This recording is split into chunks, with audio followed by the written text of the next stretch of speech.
سوريا، أتيتكم من سوريا الجريحة لأشارككم محبتكم واحتفالكم واحتفاءكم وسروركم برسول الله صلى الله عليه وسلم. فشكرا لهذا الرحمن الرحيم. الحمد لله رب العالمين، وأفضل الصلاة وأتم التسليم على سيدنا محمد طه الأمين وعلى آله وصحبه أجمعين. أيها الإخوة الأحبة، يا أحباب رسول الله، أحمد إليكم الله الذي لا إله غيره، وأصلي وأسلم على سيد الخلق وحبيب الحق، من أرسله الله رحمة للعالمين وكافة للناس بشيرا ونذيرا،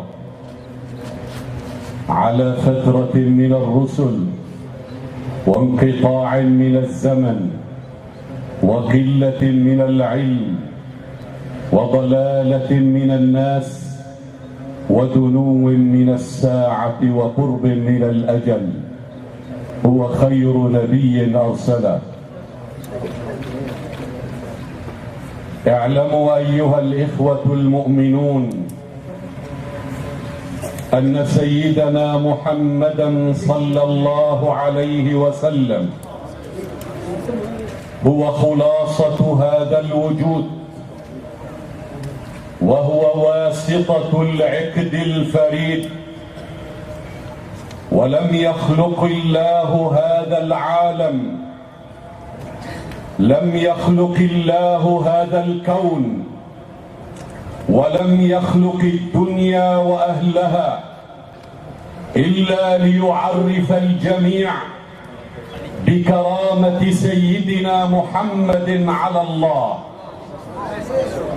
قال الله تعالى يخاطبه: يا محمد إن كنت اتخذت إبراهيم خليلا فقد اتخذتك حبيبا، وما خلقت خلقا أكرم علي منك، ولقد خلقت الدنيا وأهلها لأعرفهم كرامتك ومنزلتك عندي، ولولاك ما خلقت الدنيا.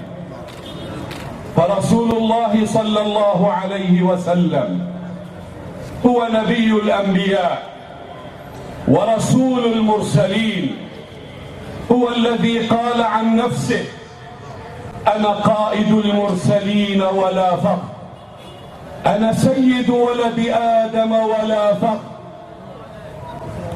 أي لا أقول ذلك افتخارا من عند نفسي، إنما أقول هذا الكلام أمرا ربانيا أمرني به ربي.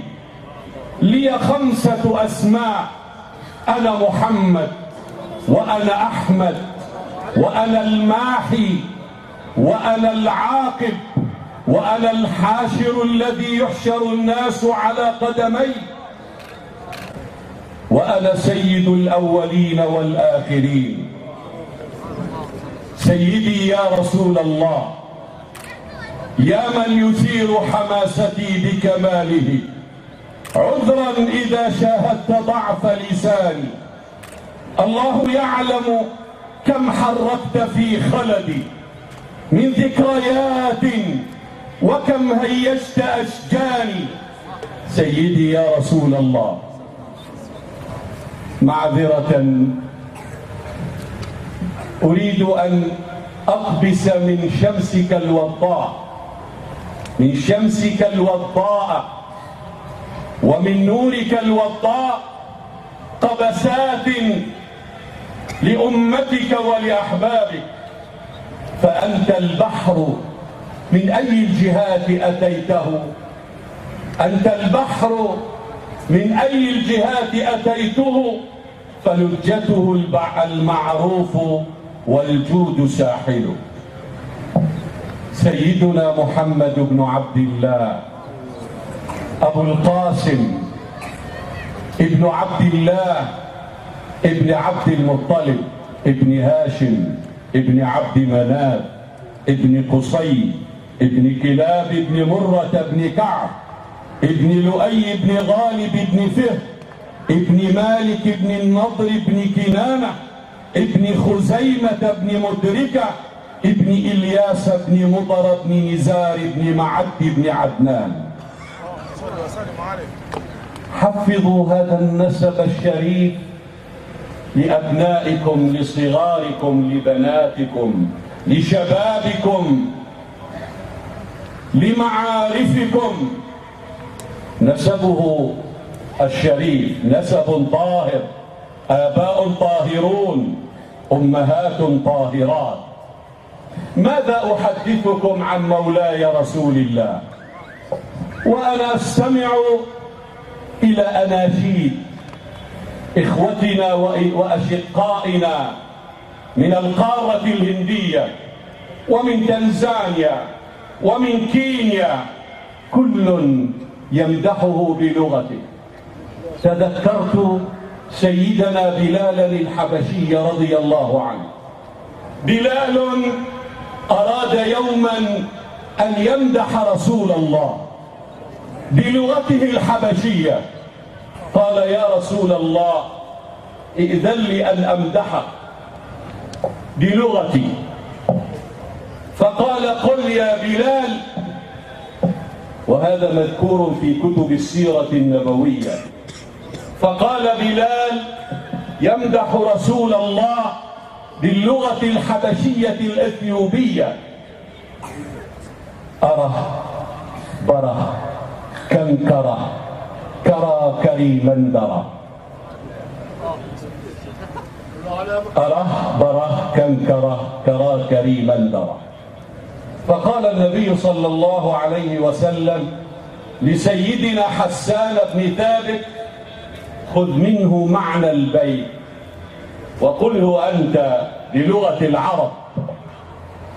فاستمع حسان إلى معنى البيت من سيدنا بلال بن رباح رضي الله عنه، فقال: يا رسول الله، إن بلالا يريد من كلامه هذا أن يقول لك: إذا المكارم في آفاقنا ذكرت فإنما بك فينا يضرب المثل. أره بره كنكره كرى كريمندرة. ترجمتها: إذا المكارم في آفاقنا ذكرت فإنما بك فينا يضرب المثل.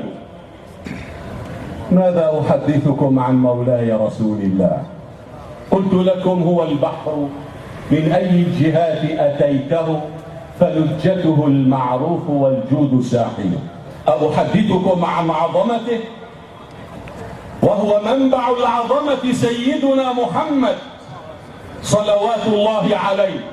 ويخطئ كل الخطأ من يقول إن رسول الله جمع الأخلاق الحميدة والصفات والشمائل العظيمة.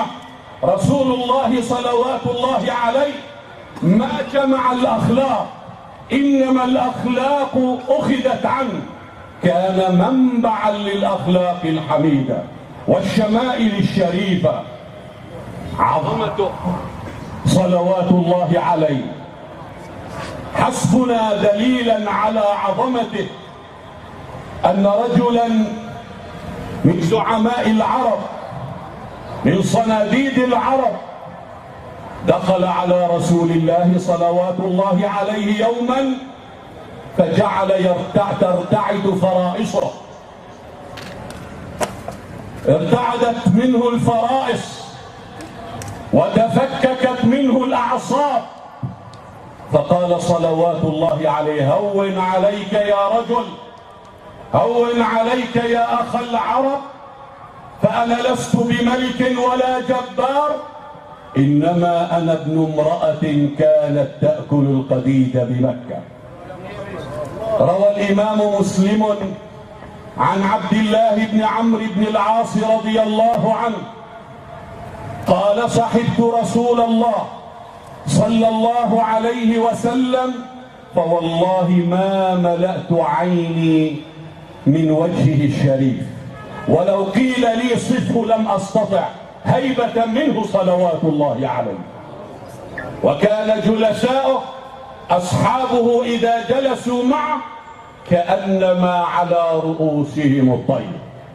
ماذا أحدثكم عن مولاي رسول الله؟ أو أحدثكم عن شجاعته.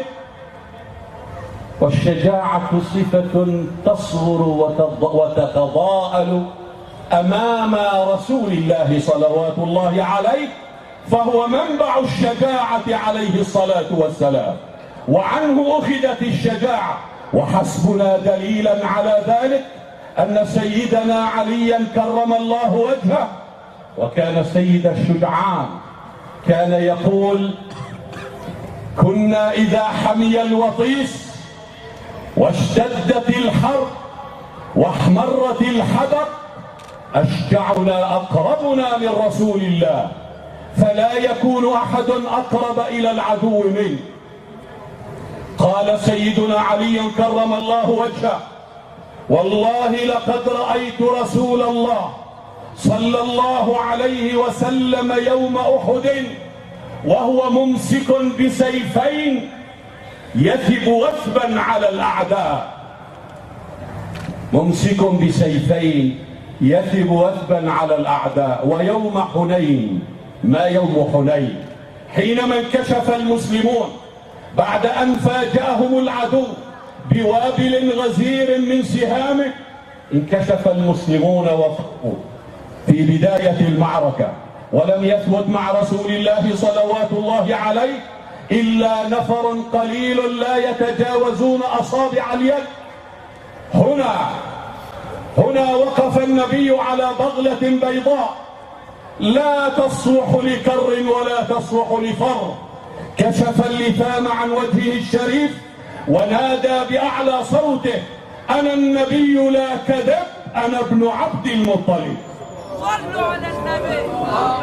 في اللحظة التي يتوارى فيها أشجع الشجعان، في اللحظة التي يفر فيها الكماة الأشاوس، يكشف اللثام عن وجهه الشريف ويقول: أنا النبي لا كذب، أنا ابن عبد المطلب. كيف أحدثكم عن شجاعته؟ ماذا أحدثكم عن مولاي رسول الله؟ أحدثكم عن سخائه وجوده وكرمه، وهو منبع السخاء والجود والكرم. روى أنس بن مالك رضي الله عنه قال: أعطى رسول الله صلى الله عليه وسلم صفوان بن أمية، أعطاه غنما بين جبلين، آلاف من رؤوس الغنم، فقال صفوان: أشهد أنك رسول الله، والله ما طابت نفس أحد بهذا إلا نفس نبي. ثم انطلق إلى الناس قائلا: أيها الناس تعالوا أسلموا، فإن محمدا يعطي عطاء من لا يخشى الفقر. وكان إذا أتاه سائل يعطيه، فإن لم يجد يقول له: استدن علي. قال له سيدنا عمر: يا رسول الله، إن الله لم يكلفك أن تستدين فتعطي. فأدار له ظهره والتفت إلى بلال رضي الله عنه خازن بيت المال قائلا له: أنفق بلالا ولا تخش من ذي العرش إقلالا. ماذا أحدثكم عن مولاي رسول الله؟ أحدثكم عن عفوه، السخاء والعفو. وإذا سخوت بلغت بالجود المدى، وفعلت ما لم تفعل الأنواء، وإذا عفوت فقادر ومقدر، لا يستهين بعفوك الجهلاء. كم من الفوارس والفرسان والصناديد من أعدائه أرادوا قتله، فتمكن منهم وعفى عنهم. كان عليه الصلاة والسلام قافلا من غزوة بني المصطلق، ونزل الجيش ليستريح في بعض مراحل الطريق في إحدى الغابات. اضطجع النبي صلوات الله عليه وأغمض عينيه، وهو الذي قال: إنا معاشر الأنبياء تنام عيوننا ولا تنام قلوبنا. وإذا بقائد بني المصطلق الذي هزمه رسول الله، كان يترصد رسول الله ويترصد جيشه، فلما رأى الجيش نائما ورأى رسول الله مضطجعا نائما، جاء فأخذ منه سيفه ورفعه فوق رأسه الشريف، ثم قال: يا محمد. ففتح النبي عينيه الشريفتين، وإذا بسيف الكافر، ويدعى دعثور بن الحارث، وفي رواية غورث. قال: يا محمد، من يحميك الآن مني؟ من يمنعك مني؟ فقال النبي على الفور: الله يمنعني منك. فارتعدت أوصال الكافر وتفككت أعصابه، وسقط السيف من يده ووقع على الأرض، فأخذ النبي منه السيف، ثم قال: من يمنعك ويحميك الآن مني يا دعثور؟ قال دعثور: يا محمد، كن خير أخ كريم وابن أخ كريم. فقال النبي: منبع العفو والحلم والصفح، قم فانهض وانطلق حرا طليقا. فمشى بضع خطوات ثم استدار إلى النبي صلى الله عليه وسلم قائلا: أشهد أن لا إله إلا الله وأن محمدا رسول الله. ماذا أحدثكم عن مولاي رسول الله؟ الكلام كثير والوقت لا يسمح. أختمها بصفة من صفاته صلوات الله عليه، هي عدالته، وهو منبع العدل، وهو الذي أسس عملاق الإسلام عمر، الذي تخرج من مدرسة العدالة عند النبي صلوات الله عليه. امرأة من بني مخزوم سرقت، فأراد النبي إقامة الحد عليها، فرجى القرشيون أسامة بن زيد أن يتشفع فيها، وهو الحب بن الحب، كان مقدما عند رسول الله محببا. فجاء أسامة ليشفع، وإذا بالنبي يدر عرق الغضب في وجهه ويقول: يا أسامة، أتشفع في حد من حدود الله؟ إن بني إسرائيل كانوا إذا سرق فيهم الضعيف قطعوه، وإذا سرق فيهم القوي تركوه. ويم الله لو أن فاطمة بنت محمد سرقت لقطع محمد يدها. فاطمة؟ نعم. أحب خلق الله إليه؟ نعم.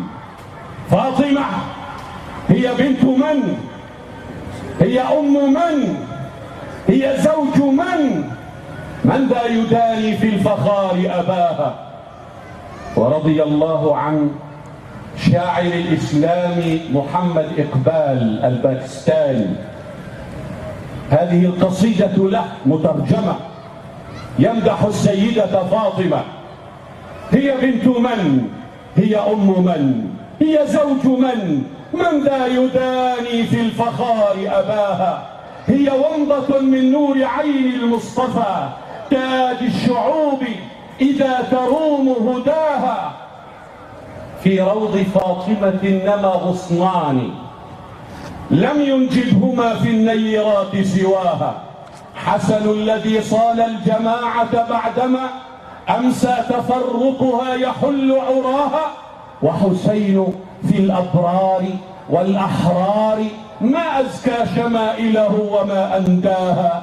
لما شكى المحتاج خلف رحابها، جادت لتلك النفس من شكواها، جادت لتنقذه برهن خمارها. يا سحب أين نداك من جدواها، لولا وقوفي عند أمر المصطفى وحدود شرعته ونحن فداها، لمضيت للتطواف حول ضريحها ولثمت بالقبلات طيب ثراها.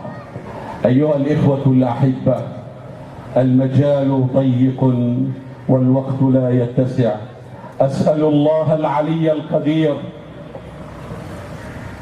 أن يسبغ على هذه الوجوه النيرة من رحماته ومغفرته، ويرفع لهم مقامهم. هذه الوجوه المحبة، هذه الوجوه الصادقة التي أقبلت يشعشع في قلبها الحب لرسول الله من شتى بقاع البلاد، من تنزانيا، من الهند، من لبنان، من سوريا. أتيتكم من سوريا الجريحة لأشارككم محبتكم واحتفالكم واحتفاءكم وسروركم برسول الله صلى الله عليه وسلم. فشكرا لهذه الوجوه النيرة، وشكرا لهذه المساعي العظيمة التي بنت هذا المكان والذي أسسته وأنارت جوانبه وجوانحه. أسأل الله العلي القدير أن يرفع من أقدار كل من ساهم في هذا الاحتفال النبوي العظيم، وأن يرد الأمة إلى دينها ردا جميلا، وأن يرفع البلاء عن الأمة الإسلامية في مشارق الأرض ومغاربها. اللهم ردنا إلى دينك ردا جميلا، إنك سميع قريب مجيب. وصلى الله وسلم على سيدنا محمد وعلى آله وصحبه أجمعين، والسلام عليكم ورحمة الله وبركاته، وكل عام وأنتم بخير.